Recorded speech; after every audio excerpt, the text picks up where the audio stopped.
Thank you, Ariel, and one time congratulations to this great event, to the great performance yesterday with Digital Medicine Week. We minds know how much work it is to do such a big event, so great performance yesterday with, I think, much over 2,000 viewers here, and really happy to be part of this platform with our Compass initiative. So what is the Compass initiative? You mentioned it, COVID, the pandemic situation is one of the most struggling situations at the moment. And the Compass, the acronym stands for Coordination on Mobile Apps Best Practice and Solution Sharing. So it's in terms of PC language talking, what we want to build with 9 university clinics, a network which is funded by the BMBF here in Germany, is some kind of an operating system for clinical trials so that this can be captured by standardized apps architecture here. And I'm not only talking about code that is generated in this project, there is also content like checklists for data security, ethical standards, and so on. And this is only possible due to this really strong network of the university clinics, of the 9 university clinics here. And we are today very happy to be with the researchers and your researcher network here, showing our showcase the first time here in public, and happy to do so. Yeah, and with me again, as yesterday, is my co-moderator, Thorsten, Thorsten Gau. Thorsten, very happy to have you again here in our virtual studio. Yeah, Christian, thank you, and happy to be with you again. And I'd like to start with some very good news. And the good news is what we will see as part of Compass is already working. The base platform has been used to generate more than 80,000 data sets. And in our Q&A session afterwards, we will show it live. So make sure you tune in to www.healthcarehackathon.de/Compass. And before we go into this, another good news, 93% of the current users like the app, use the app weekly. But what it's all about, we will learn from Mrs. Krefting, Mr. Pryss, and Mr. Gocke. And let's start the overview video.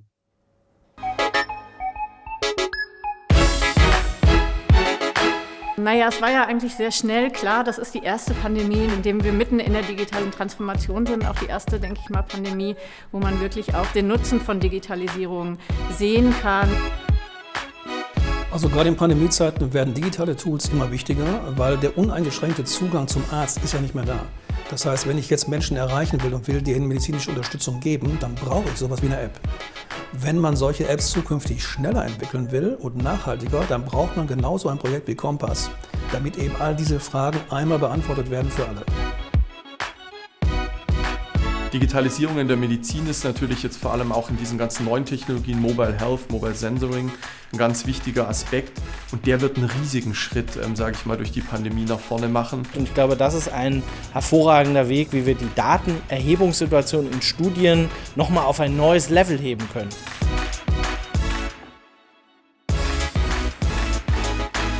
Uns sind besonders wichtig Aspekte jetzt, die auch neben der rein technischen Entwicklung von Bedeutung sind, nämlich zum einen ethische Fragen, aber auch Nachhaltigkeit. Die schönste App mit den tollsten Features nützt uns nichts, wenn diejenigen, die sie nutzen sollen, sie nicht nutzen wollen oder nicht nutzen können.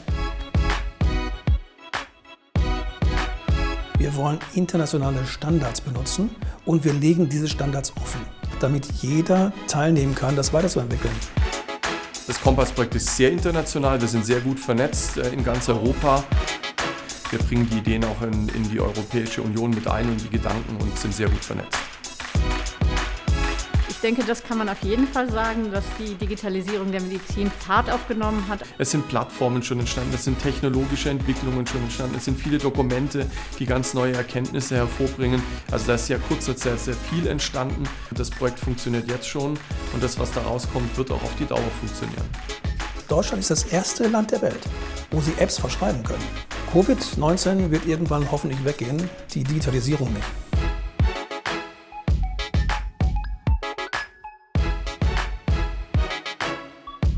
Dass 9 Unikliniker hier zusammenarbeiten, ihre Expertisen in den verschiedensten Feldern der App-Entwicklung hier bündeln und das dann eben einem ganzen Netzwerk als Open Source zur Verfügung stellen. Das ist, glaube ich, etwas, was in der Form nicht so oft vorkommt.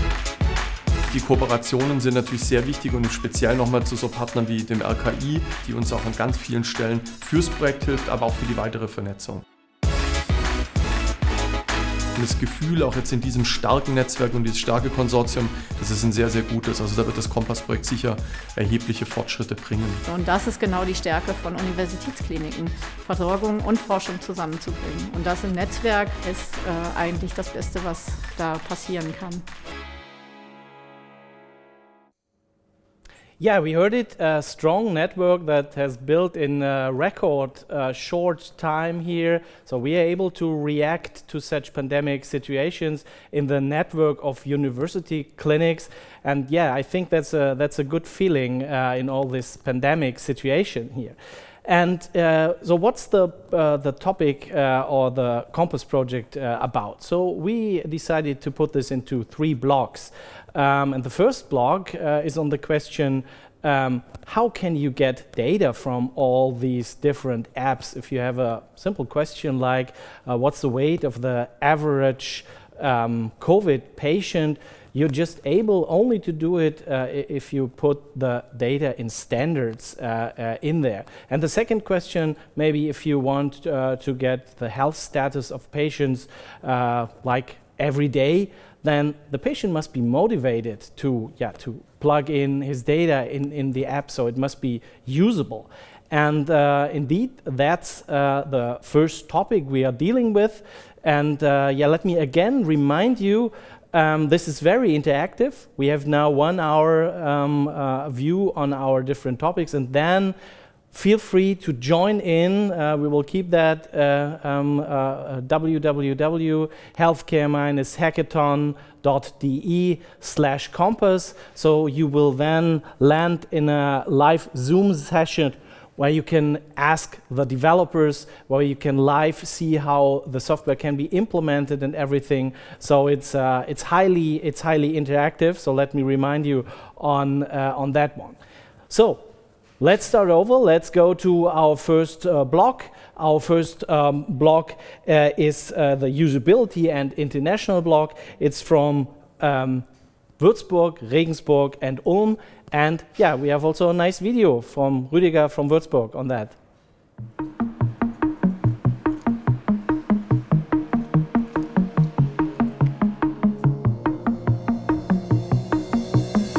Unsere Aufgabe im Kompass-Projekt ist hauptsächlich in den Arbeitspaketen 3 und 4, die wir leiten. Das sind regulatorische Anforderungen, auch ethische Anforderungen. Dahin zählt zum Beispiel Aspekte bezüglich des Medizinproduktegesetzes, aber auch natürlich Usability-Fragestellungen. Da geht es vor allem auch darum, dass am Ende wirklich alle Personen in der Gesellschaft auch diese Apps verwenden können. Da gibt es unterschiedliche Möglichkeiten, es anzuwenden, und eine wäre dafür der Einsatz von Eye-Tracking-Technologien, um mithilfe der studierten Augenbewegungen Hinweise darauf zu bekommen, wo finden die Leute ihre Informationen bzw. wo suchen Leute ihre Informationen in dieser App. Also ein großer Teil ist da auch die Barrierefreiheit. Wie, sage ich mal, schaffe ich es bei Mehrsprachigkeit immer noch die gleiche Funktion herzustellen? Wie kläre ich den Patienten zu Beginn möglichst gut auf? Den kompletten User Journey, wie man auch so schön sagt. Und da sind wir sehr erfahren, haben sehr, sehr viele Studien dazu gemacht. Vor allem eben auch dieser Punkt Evidenz, muss man schon sagen, ist was, wo wir verantwortlich sind und der auch sehr, sehr wichtig ist. Der Reiz in der Forschung ist, glaube ich, immer, dass man etwas tut, was noch nie einer vorher getan hat. Also wir haben da jetzt die Herausforderung, wir müssen Pandemie-Apps schaffen, die für alle zugänglich sind, die für alle verständlich sind, für alle bedienbar sind, attraktiv sind, robust sind, die Regeln des Datenschutzes berücksichtigen. All das muss man alles unter einen Hut bringen, und das ist etwas, das hatten wir vorher noch nicht. Also wir werden sicher, sage ich mal, einen Schritt nach vorne machen mit diesem Kompass-Projekt bezüglich technologischer Akzeptanz und auch Verbreitung. Die Kooperationen sind natürlich sehr wichtig und im Speziellen nochmal zu so Partnern wie dem RKI. Und das Gefühl auch jetzt in diesem starken Netzwerk und dieses starke Konsortium, das ist ein sehr, sehr gutes. Also da wird das Kompass-Projekt sicher erhebliche Fortschritte bringen. Das Kompass-Projekt ist sehr international, wir sind sehr gut vernetzt in ganz Europa. Und im Idealfall hat man wirklich am Ende von diesem Projekt ein Framework oder eine Pandemie-App, die in ganz Europa angewendet werden kann.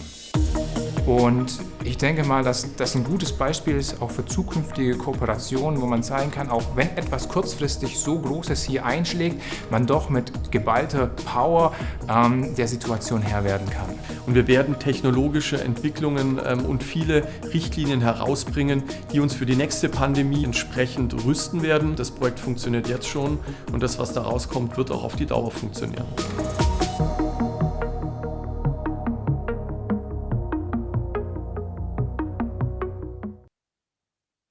Yeah, I'd like to welcome Rüdiger Pryss from University of Würzburg here with us. Rüdiger is presenting 3 universities in this work stream. That's Würzburg, Regensburg, and Ulm.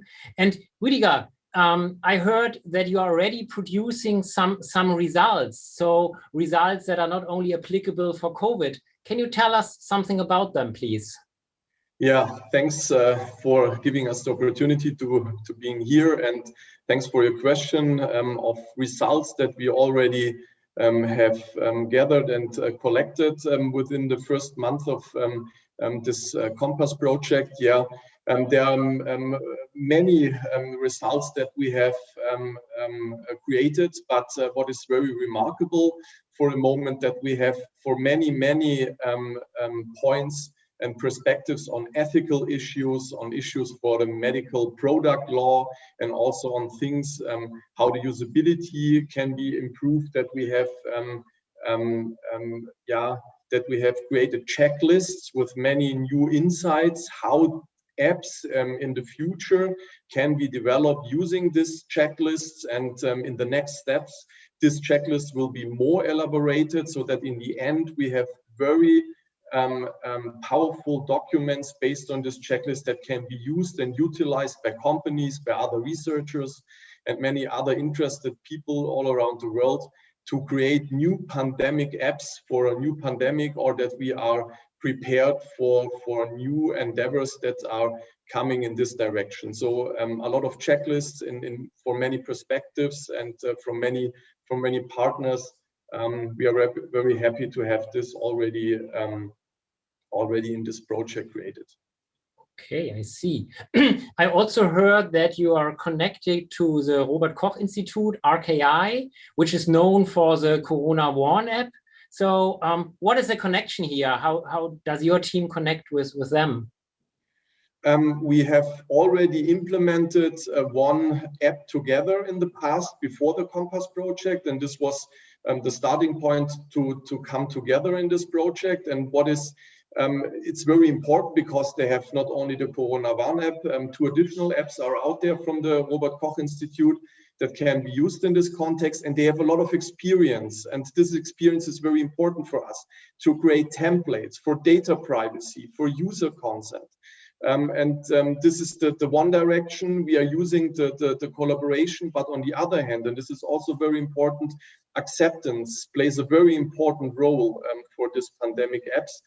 And they are also very experienced in this. And we are working on research questions in the context of acceptance, and we are doing data collection in this context together, and also data analysis, especially with very contemporary methods like machine learning.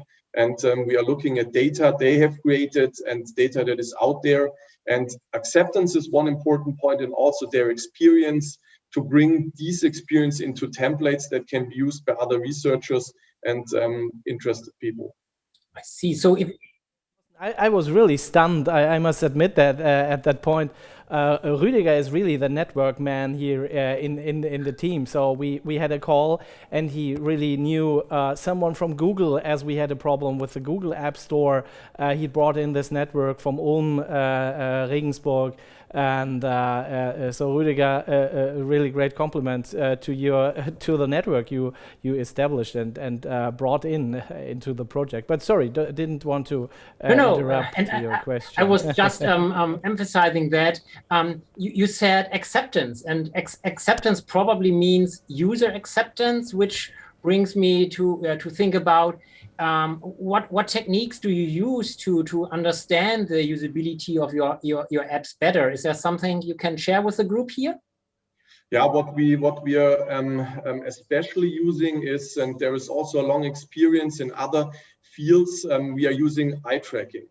Eye tracking is a very powerful instrument to have a look at how people perceive things. And here a very large eye tracking study is done to learn more about how users perceive the Corona Warn app and similar apps. For example, to answer the question, how fast do I find the information, what is done regarding data privacy, or is there any contact to other persons with COVID? Is there a fast access to this information, or is there no fast access? And this is something that is important for the user. And eye tracking gives you the opportunity to have a look at the glance of a person in a very powerful way, with also powerful data analysis methods. And this can be beyond questionnaires and things in this direction, instruments to have a better look and a more deeper look into the question how these apps are perceived. And we hope to find new insights. First preliminary results from a pre-study show that we will find interesting results, and we have a peculiarity here in this.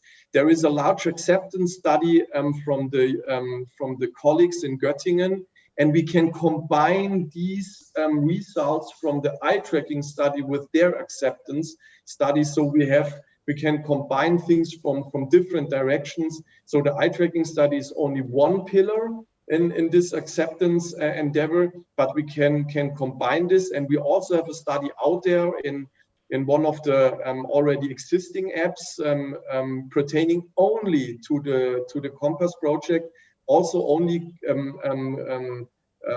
going into questions for acceptance. So 3 directions that will be brought together in the end to answer the question on potential questions on user acceptance. So very powerful instruments that will be utilized by us. Wow, maybe a last question from me before I turn over to Christian. So if you say acceptance, usability, eye tracking, it rings a bell with me. Okay, what's with people that have less visual capabilities, color blindness, or see everything very sharp, but are intimidated using a touch screen? So are you also working on areas of accessibility for the non-perfect digital native user? Is there anything to share there? Yeah, we are also working on this. There are also for disabled people. I think this is more and more important in the future, that we have on the one side the digital world, but this digital world is not tailored to many questions, to many user groups. And we have one particular task that is only looking at questions, and all the guidelines that all are around the world out there to bring more from the challenges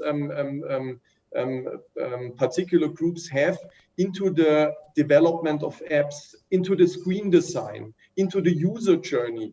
What is the first step for a user? Are there any hints and tips for these users? And there is a particular task out there that is conducted, all the steps by the colleagues in Regensburg, and we are particularly considering this. So also this is a very important point within this project. Wow. Rüdiger, great. And user journey, I think, is the key word. and maybe we can show the link again. So that's the keyword. You will be also in the question and answer session afterwards. So we have an audience out there, researchers that are interested in COVID, but also other topics, how they can adapt to our platform. And yeah, I'm sure you can give them some very good hints on how to do this user journey and how to use your checklists and so on in our question and answer sessions. So, Thorsten, didn't want to interrupt you. No. Rüdiger, thank you very much. Then, Rüdiger, see you in the question and answer session, and we are now handing over to IT and beyond, because I told you it's 3 blocks. We are looking at this topic, and as the name says, the beyond is all the soft facts. It's not software, it's data security, and besides data security, it's on data ethics and so on. And we are very proud and very happy that we made it to get Professor Dagmar Krefting into our team here, into this network. She's also leading it with us. And she prepared a very nice clip from Göttingen that's talking about IT and beyond.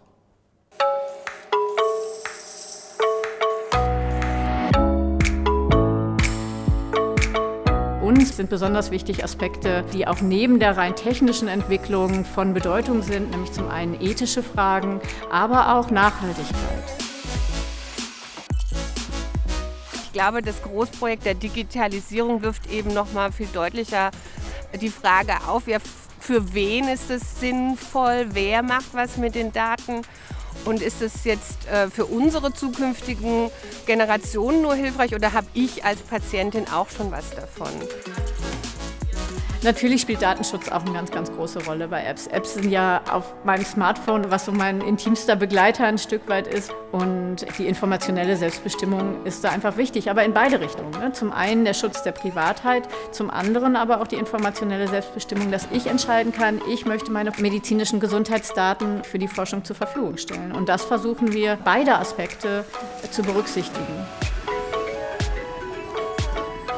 Wir gehen dabei eben immer so vor, dass wir versuchen, diese ethischen Handlungsempfehlungen nicht nur sozusagen aus der Theorie raus zu entwickeln, sondern eben auf der Basis von empirischer Information, weil wir eben glauben, dass zum Beispiel Interessensvertreter oder Öffentlichkeit häufig auch wichtige Punkte haben, die wir in solche ethischen Handlungsempfehlungen integrieren müssen.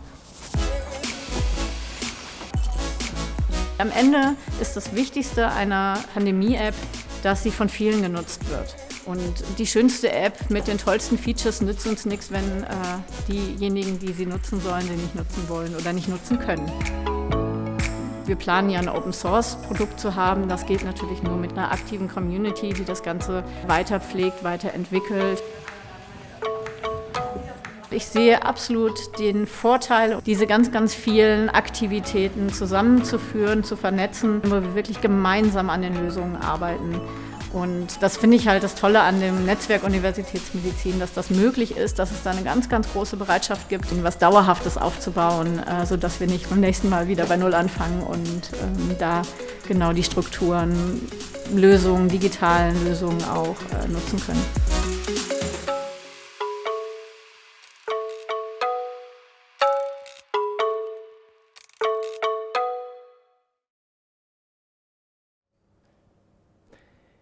Yes, and with me in the virtual studio is Dagmar Krefting. Dagmar, very happy to have you in our strong network as one of the leading partners, and very happy to have you here with us in the virtual studio. Very nice video, and I think you said one keyword that's really tangles all our audience from other research areas than COVID, and that's the topic of sustainability. And I think people are really interested, and I think this is one of your main focus topics. How can you operationalize sustainability? How can you get it into a platform? So you're the specialist, your stage. Yeah, thank you, Christian, for the kind invitation. I'm very happy to be here today. And actually, the topic is very important for us because in our department, we are developing loads of different IT solutions, especially research infrastructure that is meant for long-term, to support long-term research for patient registries and we always face the same problem that typically these projects are funded for a certain period. And of course, when the funding ends, the patient data is still there and the patient registries are still there and it's useful. And we always have the problem, who's going to pay for it? And we all know that that IT systems really need maintenance and long-term maintenance. So we all see it in particular, and this is what I think is especially important for Compass.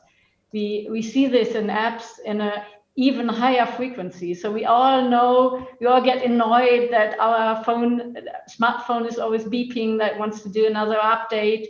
And so we really have loads of new updates, and that's kind of annoying if you switch off the automatic updater.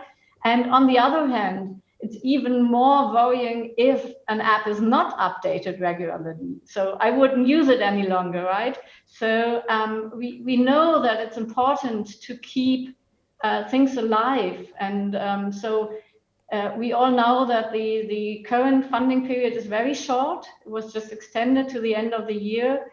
And of course, we're not building that just for the COVID pandemics. But of course, we want to use it for the next, to really live pandemic preparedness. So we have to guarantee, or we have to try at least, that the solutions we develop are kind of live on a, let's say, low level of the pandemic. So we all hope that the pandemic is quickly over and we wouldn't need any longer this pandemic apps in the moment, right? So the interest in that will drop drastically, which is good. Yeah, we want to have our life back, but that means we need to think about what happens then. Yeah. So as I understand you, I mean, one of the steps is the step we take, bundling forces. Like, and so we invite all other clinics, not only university clinics, to get into the Compass network, because this will be a first step into sustainability, that we don't use our power to develop all the same platforms all together, but focus on the data and the studies itself. So if people afterwards come into the question and answer session where you and your team will be talking to our audience, what's the takeaway? What's possible for the audience to take away? Can they get checklists? Can they get publications? What the stumble stones are in most cases? What can you give? Yeah, so I think the first very important aspect is that sustainability doesn't come just because you have a good project, you have good project results. You really have to plan it, and you need to think about that from the beginning of the project, actually.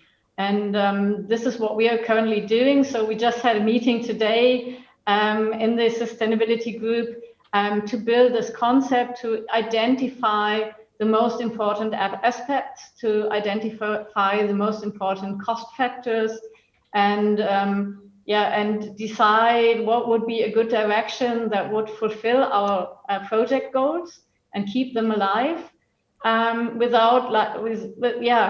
to be able to guarantee that it will survive, or to at least try to. So, and I think one important aspect was also mentioned in the video is community building. We focus on open source software, and I think that's a very important topic. So we don't have a vendor lock-in. So if there's a new pandemic, everyone who wants can employ the framework and develop the individual solutions, adapt, but we give them the basis to do that. And very important is that your community and open source project is not only the individual, let's say, volunteers. They're super important.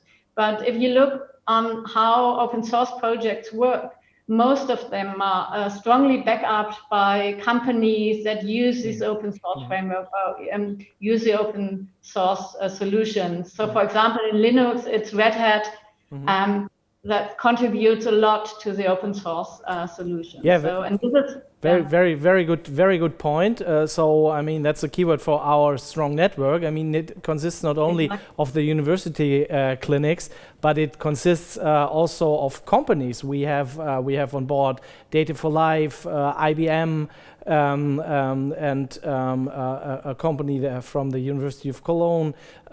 So I think that's how our network is built. You had a second keyword in your clip with your colleague, and that's the topic of data ethics and ethics. We see situations, Dagmar, where people share everything about Instagram and Facebook and so on, but if it comes to health data, where we could help and share data anonymously to help others, people think a little bit different about it. So also very interesting topic. What can you tell our audience on that one? Yeah, I think it's very complex actually. So there was a Forster study in 2019 that actually showed that nearly 80% of the German population would be willing to share health data for health research. So, but in practice, we don't see that, and we have to. So there is a kind of acknowledgement that it's important that people would like to contribute. But I think the solutions we currently have are not good enough that you really have the feeling that you have the informative self-determination about your data. So typically, you assign a consent and then give your data away, and that's it, and you hear nothing from the study. And I think this is where we try to get into to look. So what would be the benefits for the contributors? How can we guarantee that they feel informed? That what are the reasons that people would participate or do participate? What are acceptance criteria? What are no-goes? And I think it's kind of individual, but there are trends. For example, you see it in the Corona Warn app, that trust, data protection, data security are very strong aspects in acceptance of such apps. Great. Dagmar, I'm sure there's much takeaway and questions that you can answer in the question and answers session. So again, for our audience, the link, it's www.healthcare-hackathon.de/compass. So you will be live joining a Zoom session where Dagmar and our other colleagues, you will answer your questions, and we are happy to have you join our Compass network. As you heard, it gets stronger with every participant. Let's move our energy to the studies and not on developing those platforms, and that's the first step. So Dagmar, thank you very much for this insight, and see you afterwards in the question and answer session. And that's the keyword for our third block here, where it gets practical, where it gets hands-on, and that's also the nice thing on this project. The 9 university already developed very hands-on stuff, code, a web app and a native app that was developed and is already used in different clinical trials. We will have 2 very interesting guests from the Charité. We will have Peter Gocke, and from the University Medicine we will have Professor Wild. He's an active user, and we also prepared a small clip and happy to view it.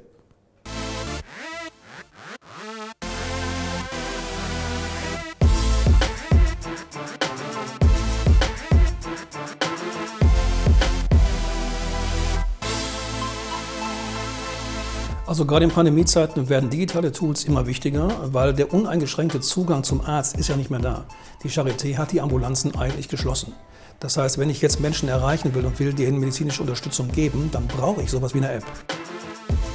Die Charité hat sehr früh mit einer Firma zusammen die Prof-App entwickelt. Das hat uns geholfen, Patienten zu beraten an erster Stelle. Brauche ich einen Test oder brauche ich keinen?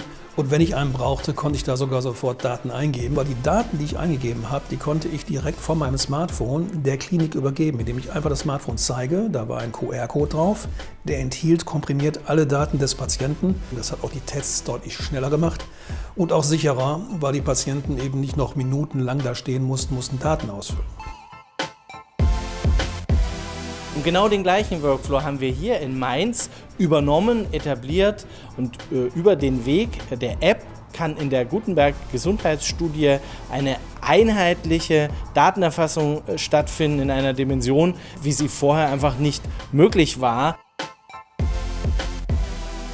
Wir untersuchen hier eine Bevölkerungsstichprobe von insgesamt 15.000 Menschen regelmäßig auf ihre Gesundheit. Wir haben viele tausend Datensätze bereits erhalten.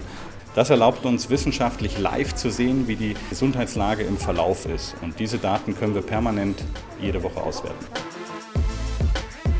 Das Besondere an der App ist, dass sie auch mit Fitness-Trackern verbunden ist.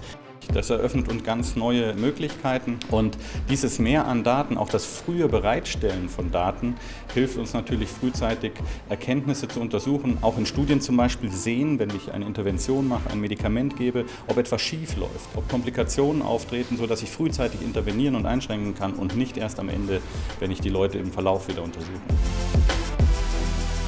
Das ist eben die Rolle von Kompass. Wir wollen organisieren, dass die Apps, die sich so entwickeln, in einem Korridor entwickelt werden, der dafür sorgt, dass die Basis von allen gemeinsam genutzt werden kann.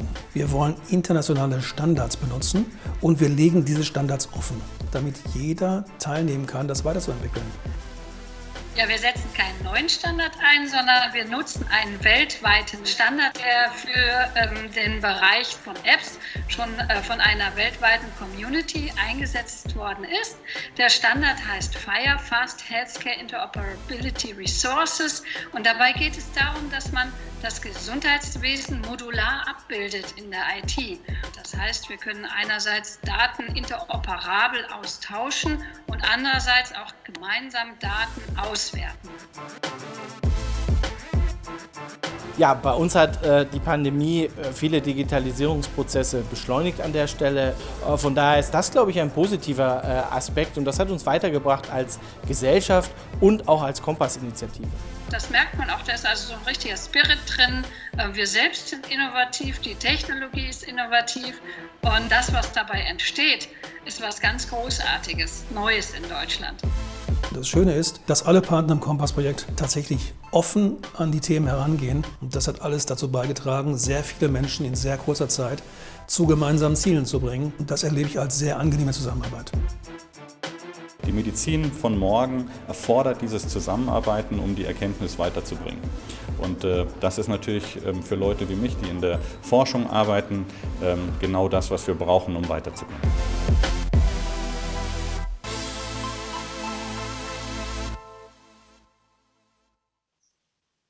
Wow, I'm impressed and I'm delighted. I'm delighted to welcome Dr. Peter Gocke. Peter Gocke is the CDO of Charité and happy to have you, Peter. Let's talk about streamlining the process. You told us about in the video streamlining the process at Charité with applications, with apps. Can you tell us more about that?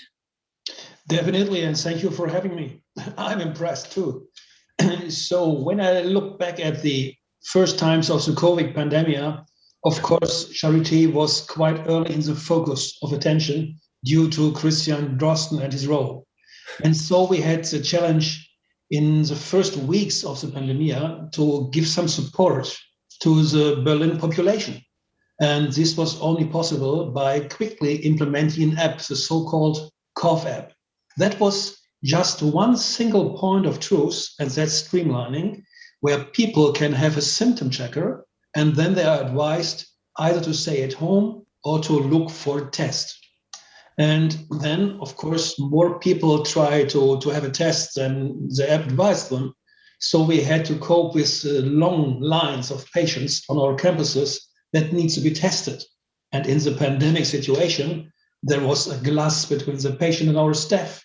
And it was not that easy to have all those paperwork done in order to register them and perform the test. So we quickly expanded the COVAP just not only to capture all the symptoms and then form a very simple QR code to read that out through the glass, but also to capture the data of the patient and read that out through the glass in order to register the patient and perform the test.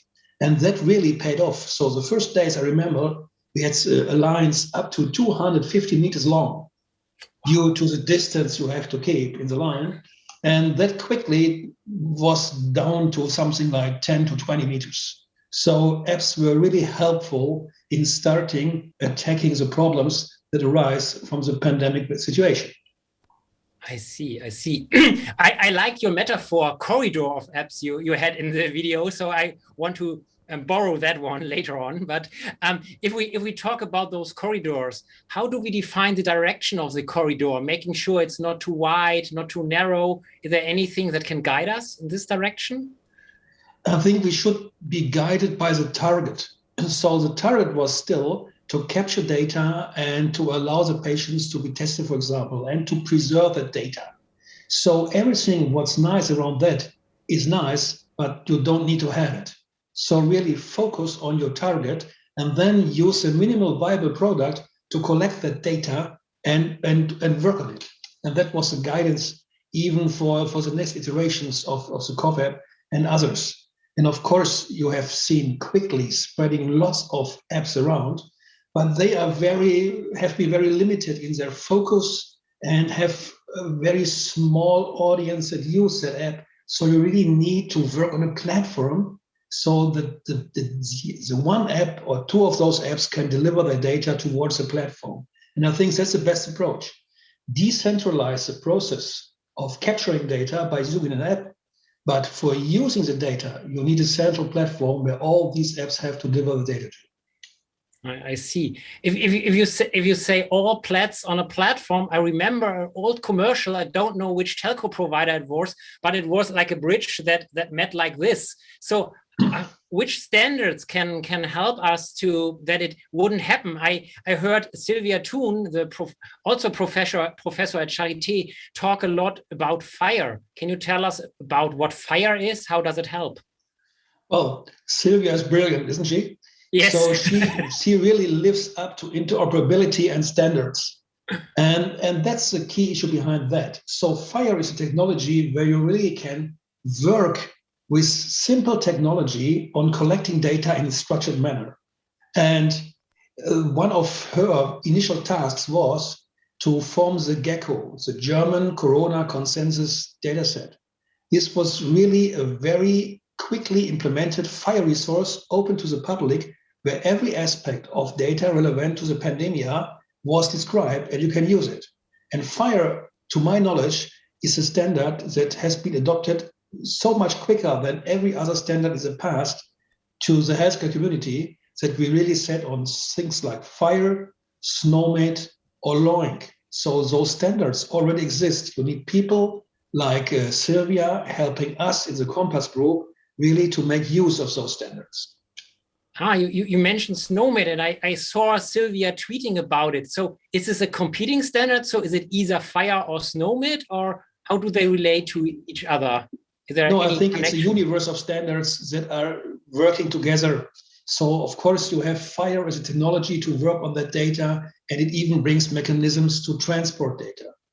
And in those standard SNOMEDs, you have the code and the terminology you use to describe something, which is very similar in LOINC. And all those pieces have to be put together to form a platform of standards and interoperability to make those data management happen that we need. And that's one of the strengths of Compass, that there are a lot of people know about all those standards and what they can be used for and bring them together in a perfect manner. Okay, so if I get you right, FHIR is more like the the letters and the words we use to communicate between systems, and SNOMED is then the language that gives meaning to that, like, okay, is this heart rate or pulse, or is this temperature, and do we use Fahrenheit or centigrade and stuff like that? Is this more or less right, if I say it like that? Yeah, that's a very good picture, and I think it's a much better picture than all those data lakes other people talk about. Because if you put something in a lake, you won't find it back probably. Yeah. So those structures are really key to success. And if you look at the German healthcare system, it's lacking the use of standards like those. And the capability of the German healthcare system to manage and operate on high quality structured data is poorly developed. But that's what we see in the aftermath of the pandemic, that the German government is pushing the healthcare system to use more standards and to work on platforms like the telematic infrastructure to bring this data together. And I think what we learned during the pandemic, we need to use this data. So we need to enable physicians, but also patients to collect that data and to deliver it to the place where it should be used. And this is the reason why I think that Compass and its results will survive even the next 10 pandemics, because that's the way digital medicine of the future will happen. The combined, the use of structured data in real time. I see, yeah. And yeah, we are using FHIR already in Compass. So the app that Christian mentioned is using FHIR as the exchange format, and the next step is to take the answers out of those questionnaires and transform them into SNOMED code, line codes, map to Gocke. And I think, echoing what you said, it is really the foundation for researchers. So is there any advice you would give to researchers outside Charité, what they should apply so to improve their research? Any message to other universities that are not part of Compass yet? So first advice would be part of Compass, because what's delivered with Compass is open source. And I think open source is a very good direction for the healthcare system to deliver those solutions you find in an open source manner, to make a combined use of that. And once it's open source, you are really master of your data. And that should be the goal of everybody of us, not have our data stuck in silos delivered by healthcare vendors, but to use open source data structures like Gocke, like Compass, like others, which are rising around, to really make worse and benefit from the data people give us. Yeah, and Peter, I couldn't agree more, and I would love to continue the chat in the question and answers, but I think I need to turn over to Christian and say thank you for being here with us in the studio, and talk to you later. Thank you. Thank you. Thank you very much. So very good keywords, and I think today is also the point where we can start to widen this network. We have a big audience here, researchers from other disciplines than COVID, and the network can get even stronger if we get other studies, other trials on it. So be sure, be part of our question and answer block here. One of the key things is using the Compass platform here in practical studies. And we're very proud here in Mainz that we made it with the Gutenberg Health Hub to implement Compass already in different studies. You saw it in the clip. In one study which is setting on a big longitudinal population that we follow here in Mainz over years, was the MyoMobile app, where we collected already more than 40,000 data points. And you saw it, it's connected also with a fitness tracker. And I'm very, very happy to have our head of the Gutenberg Health Study here, which is a big longitudinal study. And he can give us some keywords. He can tell us something about how it is to use the app in a practical environment. Okay, so I hope we have you here in our virtual studio. Philipp, yeah, great. So it worked out, fine. Yes. Hello, Christian. So Philipp, we are very keen on after some theoretical checklist stuff and so on, really now to hear how does Compass feel in practical use. So you made two big studies already. It's in daily use, and yeah, we are very interested in hearing something about that. Yes, thank you. So indeed, we implemented two apps via the platform in two larger projects. One is a population-based trial in COVID-19, which we set up. It's 10,000 individuals from a larger cohort of 15,000, which we are already following over 10 years now. On these individuals, we have a multitude of data which is on clinical information, clinical investigations in a 6-hour exam, about lifestyle, environment, and also a lot of molecular data. So these multi-omics data from the genome, epigenome, down to the proteome. And we use this data now in the COVID-19 trial to assess what the impact of the pandemic on the population health is. And within this project, we also used an app with which we ask the participants to enter data about their health status, about the testing status, about a positive infection or the course of an infection, and send that to us on a weekly basis. And this allows us to monitor the situation on the local population lively in a dashboard. The other trial which we have is a clinical trial, an interventional trial, where we want to bring people into physical activity, people with heart failure, most common cause of hospitalization in Germany.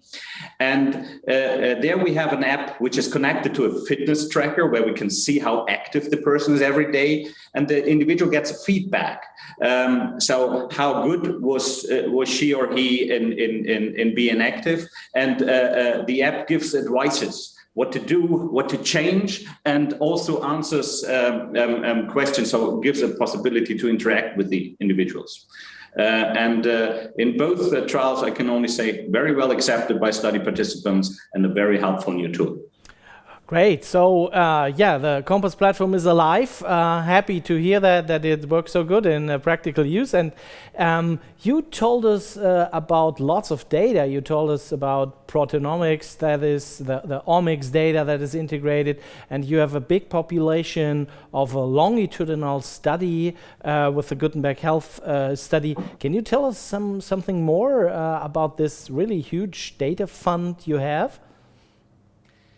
Yes, so the basic idea behind is that most of the diseases which we develop in the population are a result of the interaction of an individual with his environment. We all have a genetic predisposition with which we start into life, and then the further course of our health depends on the interaction with the environment and everything around us, from conception to death. And this can be assessed nowadays. And going along with that, the technology developed to molecularly map a person. So we can see all the different molecular levels and take them into account in all this environmental information on the individual. And that helps us to better understand the course of a disease in each individual and better understand why diseases behave so differently from individual to individual, and we can identify subgroups who behave the same direction. And the overall idea is to get more tailored, individualized medicine therapy for the individual. I like that example very much, Philipp, because I think it's a perfect bridge to our audience. I mean, it was the use, or is the use of a app for COVID pandemic situations, but you already use it in a much other setting for MyoMobile. So you already adapted the platform to a completely other topic. So can you give us a sneak peek? How long did it take? Was it a big time process, or was it fast? No, indeed, that was really fast. So with our partners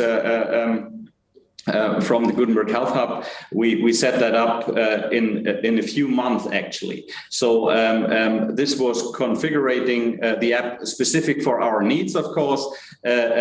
Also the interactions with the devices which are connected to the app, which is not just a fitness tracker, but also a heart monitoring, a blood pressure monitoring, etc.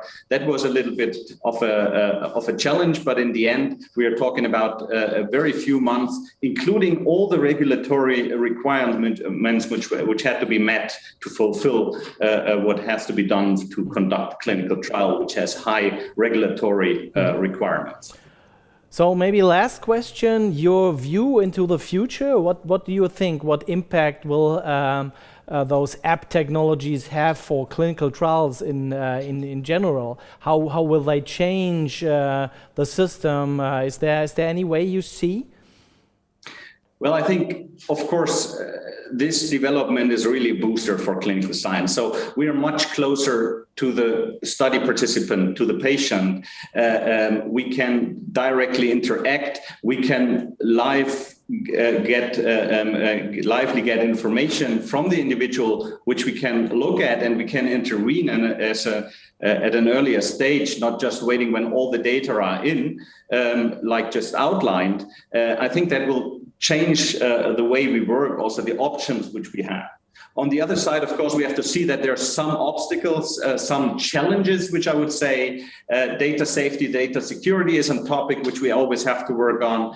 And another thing is thinking of the elderly. The new technologies are kind of complex sometimes in use. Also things like just vision is something which deteriorates with older age. And therefore we still have to adapt and find ways how we can use these technologies in, especially, for example, elderly, also, or maybe also people from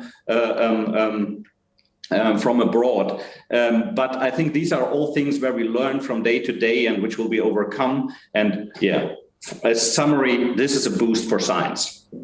Great. So, and nice keyword, as you said, there's the link again to usability with elderly people, how to use it for a study population. And I think there's also a big good link we can do from Compass. It's a link to the medical informatics initiative. We talked yesterday in preparation for this talk here, and we have the luck that we have the Miracom initiative here, so all this connecting to omics data and so on. I'm sure we can also share it as an open source. And Philipp, I think you are also in our question and answer session afterwards. And yeah, I'm sure that, or I hope and I'm sure that other research initiatives will join us to bundle forces on this platform and then focus on the studies themselves. And together we can build a stronger network. So Philipp, thank you that you've been with us in the virtual studio here. Thank you and see you. Thank you, Christian. Bye. Okay, so Thorsten, then we too are alone, and yeah, we can give the audience a little outlook maybe on what they can expect in the following question and answer session. Here you already told us it's not only getting some PowerPoint and data stuff, so it's really implementing, as I understood you. So people can really, did I understand that right? They can get the app, put their logo in there, and then you compile it and show their app to them? Is that really what we do? Exactly, Christian. So people joining the Q&A can use the time to speak with our presenters we have seen right now, or we will probably go into breakout rooms, and one of the breakout rooms will be a live demo doing just that. We will start from the back end, install all the stuff you need on your server and your little data center, could be a laptop, could be in the cloud, wherever, and then we will modify an app. So we will start with the generic NumCompass app, and we will update it, the look and feel towards the Mainz colors, and we will have the app live with a questionnaire, and then we invite all the people to a community. We will use Meetup for that. So then invite for further on topics. So setting expectations. It's ready to use. You will see it live. You can't use it on your own in the next hour. You need a little bit of preparation. But to get prepared to that, we will invite you to our Meetup that will be set up in March. So we are ready to go. We welcome everybody. If you're a technical guy or girl, join us. If you know how to do studies, join us. If you just want to see it, join us and have a lot of fun. And see you there in the question and answers, www.healthcarehackathon.com. Thorsten, it's unbelievable that you're talking about technology. I mean, you're talking about fun, and I really can say it's really working with this team. Is fun, and I think that's also one of the components why Compass is so successful. So thank you to all the team, to all the 9 universities which brought their input to our network. It was a great fun moderating this, co-moderating this with you. I'm looking very much forward implementing this great project and rolling it out, and that's why the point today, rolling out to other research communities and meet them after this session. So great. And yeah, I think I give back to Berlin. Thank you and many greetings to Berlin. Great event, Digital Medical Week. We will be with you next time if you like to have us. We are very happy. Great event. Thank you and bye-bye to Berlin. Bye.